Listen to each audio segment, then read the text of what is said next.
Hello दोस्तों, तो बाकी हनम के इस एपिसोड में टोकुगावा हॉस्पिटल में एडमिट थे। डॉक्टर उनसे उनका हाल पूछ रहे थे और उन्हें आराम करने को भी बोल रहे थे। फिर यहाँ पर मीडिया एक फाइटर का इंटरव्यू ले रही थी। वो एक बहुत ही बड़ा बॉक्सर था जिसने कभी भी अपना एक भी बॉक्सिंग मैच नहीं हारा था। फिर वो एक बॉक्सिंग क्लब में जाता है। वो वहाँ पर देखता है कि किसी ने एक ही पंच में एक पंचिंग बैग को फाड़ दिया था। तो वो उससे मिलने को कहता है और वो था शिकिंग सू। वो बॉक्सर रेडसू से लड़ना चाहता था और कोच को उससे लड़ने को कहता है। रेडसू, क्या तुम इससे लड़ोगे? कोच उससे बोलता है, लेकिन रेडसू उसे देखकर बोलता है, नहीं नहीं, इसे देख के लगता है कि यह अभी काफी कमजोर है मुझसे लड़ने के लिए। ये सुन उस बॉक्सर को काफी गुस्सा आ जाता है। वो बोलता है, तुम अपने बहाने मत बनाओ और चुपचाप मुझसे लड़ाई करो। इसके बाद रेडसू फिर रिंग में उतर जाता है और कोच उसे बॉक्सिंग ग्लव पहनाता है। वैसे तो रेडसू ग्लव पहनने से मना कर रहा था, लेकिन कोच फिर भी जबरदस्ती उसे वो ग्लव पहना ही देते हैं। इसके बाद दोनों फाइट करते हैं। फाइट के शुरू होने पर रेडसू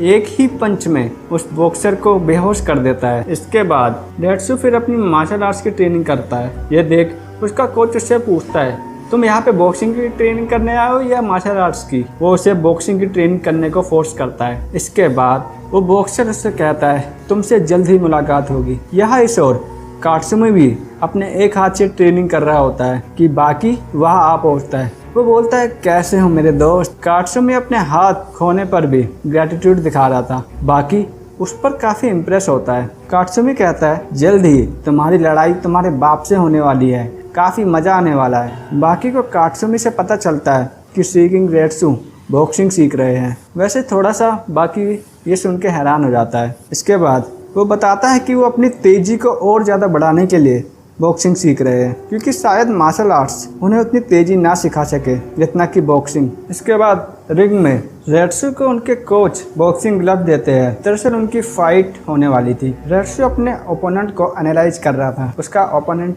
वैसे काफ़ी तगड़ा दिख रहा था। ओपोनेंट उसको एक जोरदार पंच मारता है जिस पर रेडसू काफ़ी उससे इम्प्रेस हो जाता है। लेकिन वो कहता है इस पंच में कुछ कमी भी थी। वो सामने वाले ओपोनेंट के पंच को अपने सिर से डिफेंड करता है, जिससे उस अपोनेंट के हाथ की हड्डी टूट जाती है। इधर ओगर यानी यूजिरो हानमा और स्ट्राइडम दोनों साथ में डिजेट कर रहे थे।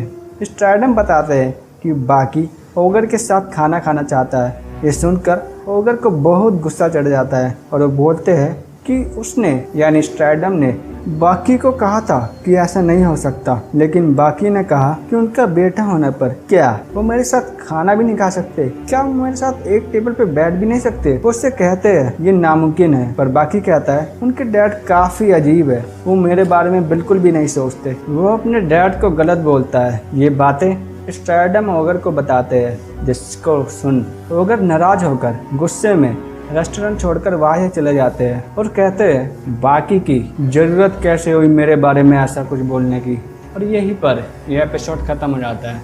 वैसे दोस्तों, बाकी हानमा है तो बड़ा ही खतरनाक और इसको देख कर लगता है कि ये काफ़ी मस्कुलिनिटी से भरा हुआ है। तो प्लीज़ इसे देखना। I recommend you. This is masculine type anime.